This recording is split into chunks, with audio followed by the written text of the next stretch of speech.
A paz de Cristo a todas vocês que me ouvem. Voltamos para mais um estudo do livro Campo de Batalha da Mente, de Joyce Meyer. Meu nome é Ana Amélia Vieira, falo da cidade de Rio Verde, Goiás. Sou membro da Igreja Assembleia de Deus Missão desta cidade maravilhosa que é Rio Verde, né?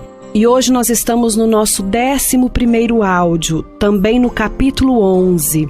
Este capítulo é um pouquinho extenso, então nós vamos gravá-los em 2 áudios. Nós iniciaremos o capítulo 11 hoje e terminaremos ele amanhã.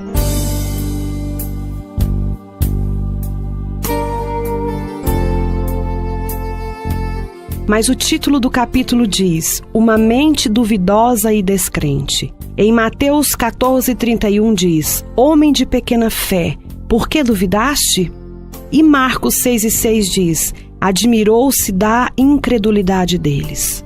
Geralmente falamos sobre dúvida e descrença juntas, como se elas fossem a mesma coisa. Na verdade, embora elas possam estar ligadas, as duas são coisas muito diferentes.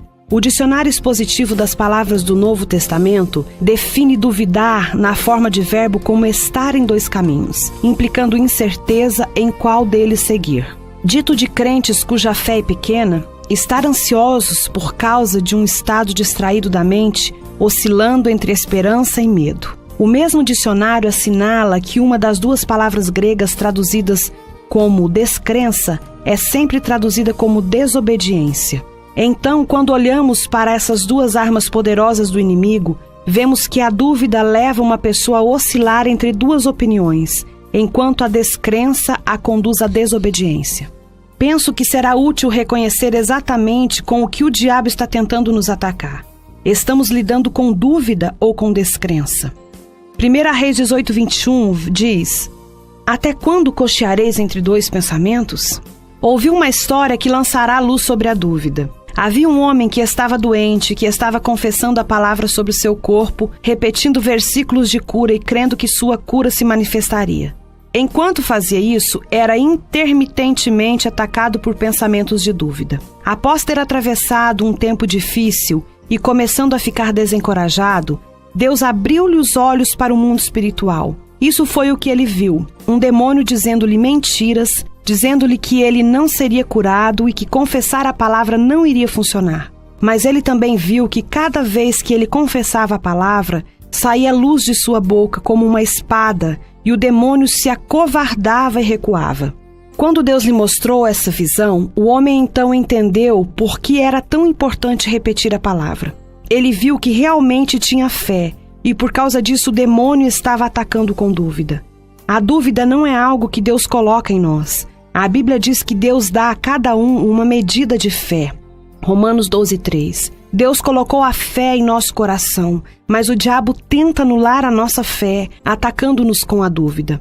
A dúvida vem em forma de pensamentos que estão em oposição à palavra de Deus. Por isso é tão importante que a conheçamos. Se conhecermos a palavra, então poderemos reconhecer quando o diabo estiver mentindo para nós. Tenha certeza de que ele nos conta mentiras para roubar o que Jesus Cristo comprou para nós por meio da sua morte e da sua ressurreição. Ele traz dúvida e descrença. Em Romanos 4, do 18 ao 21, nos diz: Abraão, esperando contra a esperança, creu para vir a ser pai de muitas nações, segundo lhe fora dito: Assim será a tua descendência. E sem enfraquecer na fé, embora levasse em conta o seu próprio corpo amortecido, sendo já de 100 anos, ou a idade avançada de Sara, não duvidou, por incredulidade da promessa de Deus, mas pela fé se fortaleceu, dando glória a Deus, estando plenamente convicto de que Ele era poderoso para cumprir o que prometera.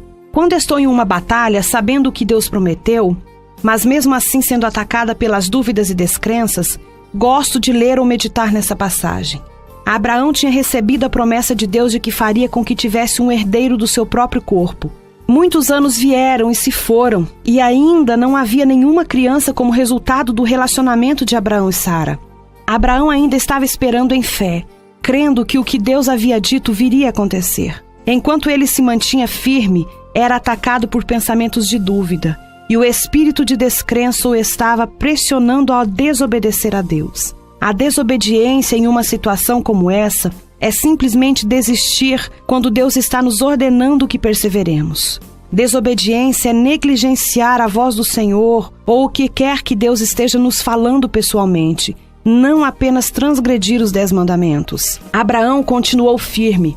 Ele continuou louvando e dando glória a Deus. A Bíblia afirma que ao fazer isso ele ficou mais forte na fé. Quando Deus nos pede para fazer alguma coisa, a fé para crer nisso ou fazer isso vem da palavra de Deus. Seria ridículo Deus esperar que fizéssemos alguma coisa sem nos dar habilidades de crer que podemos fazê-lo. Satanás sabe quão perigosos seremos com um coração cheio de fé. Então ele nos ataca com dúvida e descrença. Não é que não tenhamos fé, é apenas que Satanás está tentando destruir nossa fé com mentiras. Dou-lhe um exemplo. Refere-se ao tempo quando recebi meu chamado para o ministério. Era uma manhã comum como outra qualquer, exceto que tinha sido cheia do Espírito Santo 3 semanas antes. Tinha acabado de ouvir meu primeiro áudio de ensino. Era uma mensagem do pastor Raymond Scholder, intitulada Passe para o Outro Lado. Estava agitada em meu coração e surpresa que alguém pudesse ensinar 1 hora inteira usando um versículo que toda a palestra fosse interessante. Enquanto estava arrumando minha cama, subitamente senti um desejo intenso, bem no meu íntimo, de ensinar a palavra de Deus. Então a voz do Senhor veio a mim dizendo: você irá a todos os lugares e ensinará a minha palavra e terá um amplo ministério de fitas gravadas. Não haveria nenhuma razão para acreditar que Deus havia mesmo falado comigo ou que poderia ou faria o que tinha acabado de ouvir. Tinha muitos problemas dentro de mim. Não teria chegado a ser um material ministerial, mas Deus escolhe as coisas fracas e tolas do mundo para confundir as sábias. Ele olha para o coração do homem e não para a sua carne. Se o coração está correto, Deus pode mudar a carne. Embora não houvesse nada na área natural que indicasse que deveria acreditar, quando o desejo veio sobre mim, senti-me tão cheia de fé que poderia fazer o que o Senhor queria que fizesse. Quando Deus chama, Ele dá o desejo e a fé e a habilidade para fazer o trabalho. Mas também quero dizer-lhe que durante os anos que passei em treinamento e em espera, o diabo me atacou regularmente com dúvida e descrença. Deus coloca sonhos e visões no coração do seu povo. Eles começam como sementinhas. Assim como uma mulher tem uma semente plantada em seu ventre quando ela fica grávida, da mesma forma, nós nos tornamos grávidos, figurativamente falando, com as coisas que Deus fala e promete. Durante a gravidez, Satanás trabalha arduamente para tentar fazer com que abortemos os nossos sonhos. Uma das armas que ele usa é a dúvida, e outra é a descrença. Ambas trabalham contra a mente. A fé é um produto do Espírito, é uma força espiritual. O inimigo não quer que mantenhamos nossa mente em condições ou em concordância com o Espírito. Ele sabe que se Deus colocar fé em nossa vida para fazermos alguma coisa, e se formos positivos e começarmos a crer consistentemente que realmente podemos fazê-la, então faremos um estrago considerável no reino do mal. Continue andando sobre as águas. Em Mateus 14, do 24 ao 32 diz: entretanto, o barco já estava longe, a muitos estádios da terra, açoitado pelas ondas, porque o vento era contrário. Na 4ª vigília da noite, foi Jesus ter com eles, andando sobre o mar. E os discípulos, ao verem-o andando sobre as águas, ficaram aterrados e exclamavam: é um fantasma! E tomados de medo gritavam. Mas Jesus imediatamente lhes disse: tende bom ânimo, sou eu, não temais. Respondendo-lhe Pedro disse: se és tu, Senhor, manda-me ir ter contigo sobre as águas. E ele disse: vem. E Pedro, descendo do barco, andou sobre as águas e foi ter com Jesus. Reparando, porém, na força do vento, teve medo, e começando a submergir, gritou: salva-me, Senhor. E prontamente Jesus, estendendo a mão, tomou-lhe e disse: homem de pequena fé, por que duvidaste? Subindo ambos para o barco, cessou o vento. Enfatizei o último verso porque quero chamar a tua atenção para o programa que o inimigo esboçou nessa passagem. Pedro, ao comando de Jesus, apressou-se em fazer algo que não tinha feito antes. Para falar a verdade, ninguém, exceto Jesus, jamais havia feito. Mas isso demanda fé. Pedro cometeu um erro, gastou muito tempo olhando a tempestade. Ele ficou amedrontado. Dúvida e descrença o assediaram e ele começou a afundar. Ele gritou para que Jesus o salvasse e Jesus o salvou. Mas observe que a tempestade cessou assim que Pedro voltou para o barco. Lembra-se de Romanos 4, 18 a 21, quando Abraão não vacilou ao considerar sua situação impossível? Abraão conhecia as condições, mas diferente de Pedro, não creio que ele pensava ou falava nisso o tempo todo. Podemos estar conscientes das nossas circunstâncias e ainda assim, propositadamente, manter nossa mente em algumas coisas que aumentará e edificará nossa fé.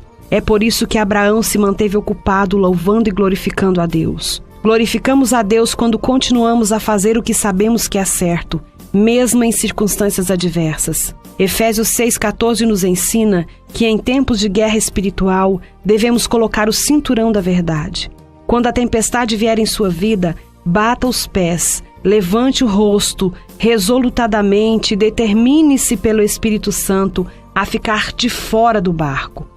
Muito frequentemente a tempestade cessa assim que você desiste e engatinha de volta para um lugar de segurança e proteção. O diabo traz tempestades em sua vida para intimidá-lo. Durante uma tempestade, lembre-se que a mente é o campo de batalha. Não tome suas decisões baseado em seus pensamentos ou sentimentos, mas confira em seu espírito. Quando fizer isso, você encontrará a mesma visão que está lá no começo. Encerramos aqui o nosso 11º áudio, então, parte do capítulo 11. Voltaremos amanhã com a continuação do capítulo 11 no nosso próximo áudio. Desejo que o Espírito de Deus esteja trabalhando continuamente na sua mente, também no seu coração, assim como Ele tem feito em minha vida nesses dias. Deus abençoe sua vida em nome de Jesus.